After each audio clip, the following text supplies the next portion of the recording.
Hai Sobat Sehat semuanya, saya Dr. Tirta Wijaya. Di channel ini kita akan bahas berbagai masalah seputar kesehatan, dan pada kesempatan kali ini kita akan bahas tentang skabies. Oke, apa skabies itu? Skabies itu adalah salah satu jenis kutu yang hanya hidup di kulit manusia. Jadi penularannya adalah dari manusia ke manusia. Memang skabies ini sih nggak fatal ya, karena dia hanya hidup di kulit, nggak masuk ke kemana-mana. Tapi karena dia sangat gatal, bisa mempengaruhi, menurunkan kualitas hidup manusia. Apalagi gatalnya skabies itu biasanya di malam hari, karena si kutu ini dia jenisnya yang aktif di malam hari.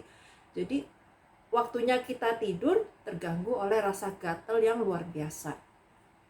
Dan skabies ini dia nggak pandang bulu, semua jenis, semua orang bisa terkena, bisa tertular. Cuma biasanya penularan skabies ini terjadinya di daerah-daerah yang padat, yang hubungan kontak fisik antara manusia satu dengan lainnya itu dekat, gitu ya. Dan ini bisa terjadi di seluruh dunia, nggak cuma di Indonesia aja, bisa di India, di Afrika, di Amerika, di Australia, di mana aja. Jadi selama ada manusia yang kontaknya ketat, itu kutunya bisa pindah dari satu orang ke orang lain. Dan selama ini masih belum bisa dibasmi karena si kutu ini sejauh ini masih bisa bertahan. Nemu aja dia orang yang bisa ditemplokin dan jadi tempat berkembang biak.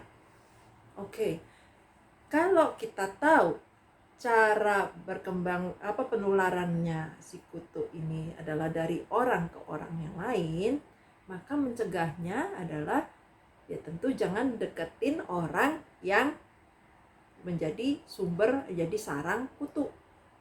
Ya, kita biasanya sih kontak dekat itu biasanya kalau di rumah ya antara orang tua dengan anak gitu ya, ibu dengan anaknya kan kadang suka digendong, atau antara saudara sering main bareng, atau yang sering terjadi itu di tempat penitipan anak.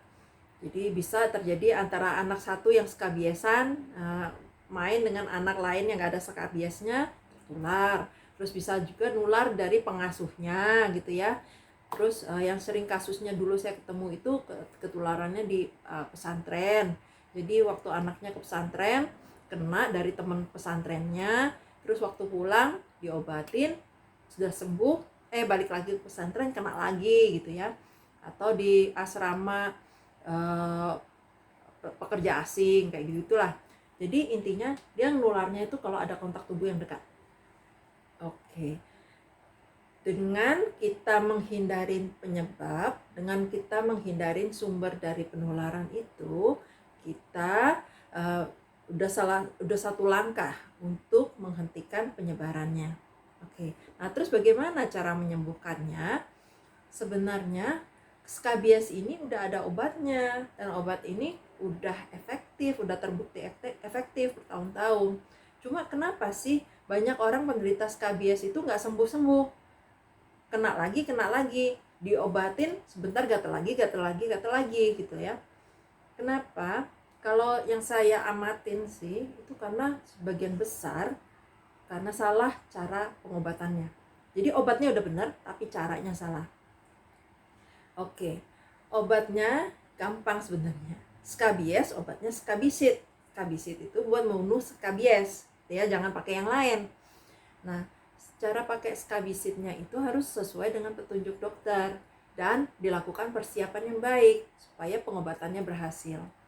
Obatnya dengan salep. Salep ini memang harganya agak mahal. Tapi kalau memang mau sembuh, jangan diirit-irit pakainya. Ini salep harusnya dipakai sekali pakai aja, bukan untuk 3 kali sehari, 5 kali sehari selama 1 minggu gitu ya. Jadi pakai seluruh bagian kulit penderita skabies harus ditutup dengan salep itu. Terutama daerah yang sering ketinggalan tuh daerah lipetan sela-sela jari, lipetan siku, terus belakang lutut, di paha, itu daerah lipetannya itu sering ketinggalan gitu ya. Jadi harus benar-benar dioles semua dengan salep itu sampai merata supaya nggak ada bagian yang ketinggalan. Jadi jangan-jangan bagian ketinggalan itu justru malah ada kutunya atau telurnya gitu kan. Jadi pastikan seluruh bagian tubuh itu terkena gitu ya, tertutup dengan si salep. Nah itu sih gampang, kebanyakan orang bisa pakai salep selesai, besokannya sembuh, tapi kena lagi, gatal lagi. Kenapa? Karena persiapannya kurang bagus. Jadi kalau memang kita mau benar-benar pengobatannya berhasil, pertama kita mesti tahu dulu si skabies ini kan hidupnya di kulit ya, tapi kadang kutunya bisa menclok ke pakaian, bisa menclok ke spray, bisa menclok ke tas atau kaos kaki atau apalah, dan dia bertahan di situ. Nah setelah badan kita diobatin, nggak ada kutunya, nggak ada telurnya, kita pakai lagi tuh. Oh kemarin kaos kakinya bekas pakai, ditaruh di sepatu, ada kutunya. Setelah kita diobati, kita pakai lagi kaos kaki yang sama.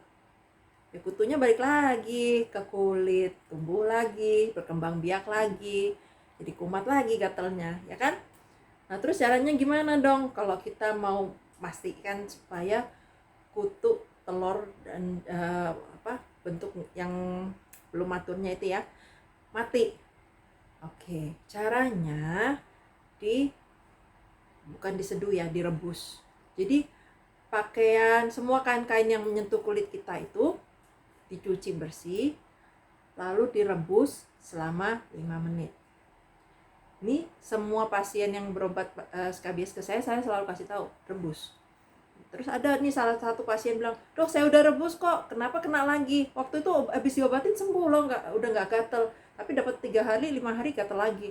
Saya bilang, Pak, cara ngerebusnya seperti apa yang rebus bajunya?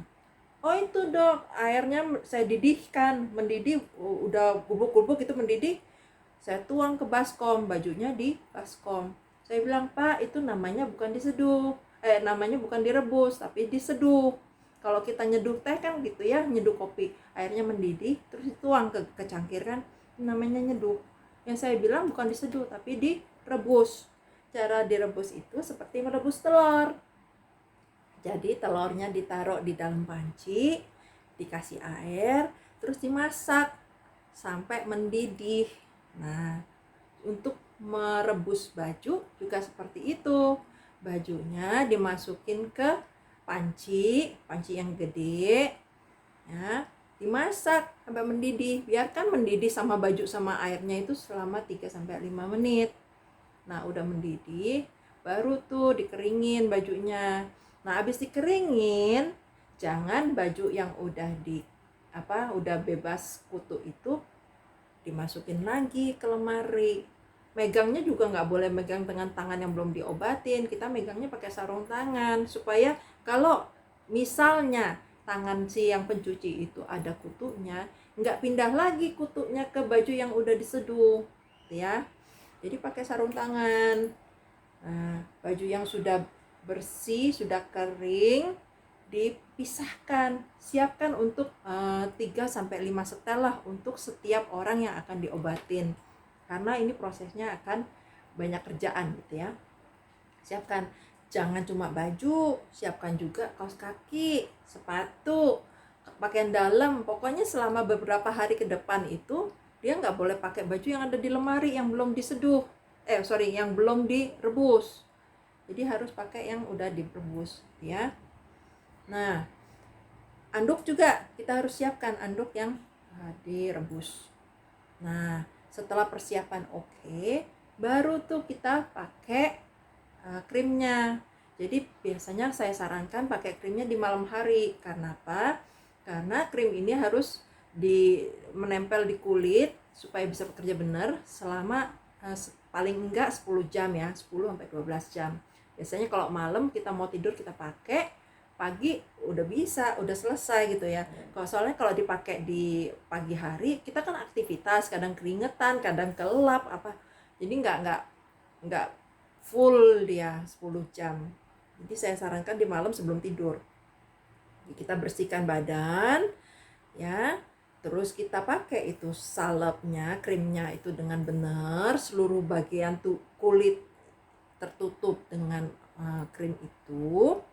Jangan sampai ada yang tersisa, jangan disayang-sayang, karena kalau gagal malah harus diulang lagi, beli lagi gitu kan, sayang. Jadi pastikan seluruh kulit lipat-lipatannya itu tertutup, terus tidur. Oke, paginya boleh mandi. Setelah mandi, bersihkan gitu ya. Kita pakai handuk yang sudah direbus. Handuk yang sudah bebas kutu. Udah pakai itu, terus kita pakai pakaian yang sudah bebas kutu, yang sudah direbus. Ya. Nah, selama beberapa hari ke depan itu kan kita sudah ada persediaan bajunya tuh yang sudah direbus. Nah, baju yang di dalam lemari boleh tuh dicicil, direbusin semua. Nah, harus ingat ya, yang udah direbus nggak boleh dicampur dengan yang belum direbus. Ya, jangan sampai udah bersih kecampur lagi dengan yang masih ada kutunya. Nanti pindah itu kutunya ke yang udah direbus. Kerja kita sia-sia. Oke, kalau misalnya nggak mau merebus baju selemari, bisa ada cara lain. Nanti saya kasih tahu ya. Jadi yang perlu dicuci itu semua kain-kain yang menyentuh tubuh manusia, bukan cuma baju. Misalnya sarung bantal guling, spray, selimut, tas kain, sofa. Kalau sofanya sofa kain, itu perlakuannya sama. Kita bunuh si kutu dan telur-telurnya. Nah, gimana kalau kita nggak bisa ngerebusnya? Misalnya kayak sofa kan gede, gimana cara ngerebusnya gitu ya? Mungkin kalau spray masih bisa lah, baju masih bisa. Caranya kita buat supaya si kutu itu kelaparan. Jadi kita tahu siklusnya skabies, siklus hidupnya itu dari telur, terus dia berbentuk semacam bentuk yang belum dewasa gitu ya, bentuk anakan, terus bentuk dewasa, kutu dewasa. Nah, telur ini setelah dia dikeluarkan gitu ya, sampai menetas butuh waktu sekitar 3-5 hari. Nah, setelah telur menetas dia bentuk tidak dewasa itu sekitar 4 harian lah, 3-4 hari. Nah, terus bentuk dewasa sampai dia bisa bertelur lagi. Nah, bentuk dewasa ini kalau di kulit manusia dia bisa bertahan selama 1-2 bulan. Tapi kalau di kain-kain di luar kulit manusia, dia kan nggak dapat makanan. Paling bisa bertahan sekitar 3-4-5 hari lah kira-kira lah ya. Taruhlah 5 hari biar gampang. Nah, jadi kalau kita mau supaya si kutu ini mati, dari telur sampai dewasa sampai mati, itu kita hitung kira-kira, kalau hitung panjangnya ya, 5 plus 4 plus 5, sekitar 14 hari.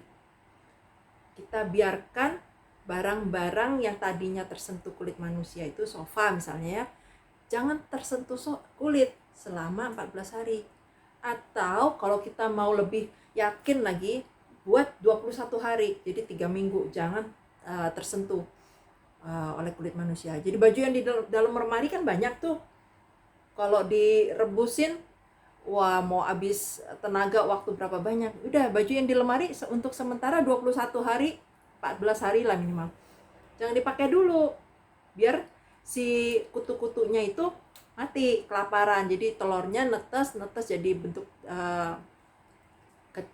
bentuk tidak dewasa, terus jadi bentuk dewasa, mati. Ini perhitungan ekstrim ya, supaya benar-benar memastikan bahwa nggak ada lagi kutu di barang-barang yang tidak kita rebus ya.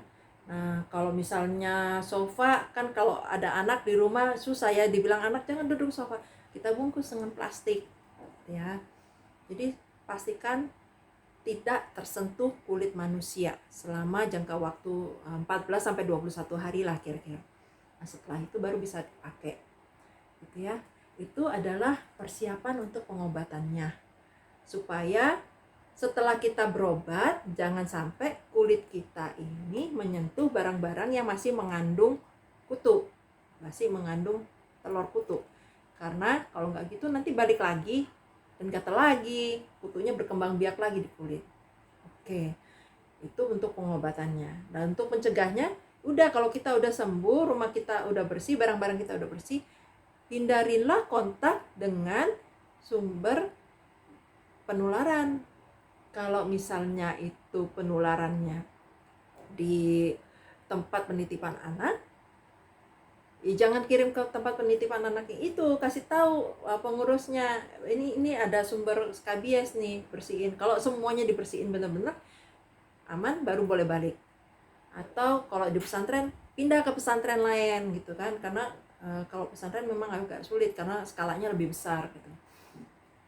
Oke, jadi kita harus hindarin, sebab kalau meskipun kita pengobatannya udah bagus, persiapannya bagus, kalau kita ke tempat sumber penularan lagi, ya kena lagi. Jadi pengobatan skabies itu nggak mencegah kita, nggak membuat kita kebal terhadap skabies. Bisa kena lagi, kena lagi, kena lagi. Jadi harus dicegah gitu ya. Oke, dan itu adalah cara pengobatan dan pencegahan untuk skabies. Tapi ada juga kemungkinan yang kedua, kenapa nggak sembuh-sembuh? Kenapa udah dikasihin obat nggak baik-baik, tetap gatel? Kemungkinan kedua, salah obat. Jadi kalau kita gatel-gatel dan kayaknya kutu nih, kemarin dokter Tirta bilang skabies nih, beli obat skabies yang paling mahal. Nggak taunya kutunya bukan skabies, kutunya kutu lain. Yang nggak sembuh dia. Jadi ingat ya, yang prinsipnya pengobatan itu selalu disesuaikan dengan penyebabnya. Kalau penyebabnya skabies, ya obatnya skabisit. Kalau penyebabnya kutu lain, ya nggak mempan dia dengan skabisit gitu. Dan caranya beda-beda. Nah kalau kita nggak tahu ini kita gatelnya kenapa, ke dokter lah, biar dokter yang lihat, biar dokter yang periksa gitu ya. Jadi pengobatannya itu harus tepat. Oke, sekian sharing saya hari ini tentang skabies. Semoga bermanfaat. Kalau misalnya ada yang belum jelas atau mau ditanyakan, boleh diketik di komen. Semoga sharing saya hari ini bermanfaat. Salam sehat selalu.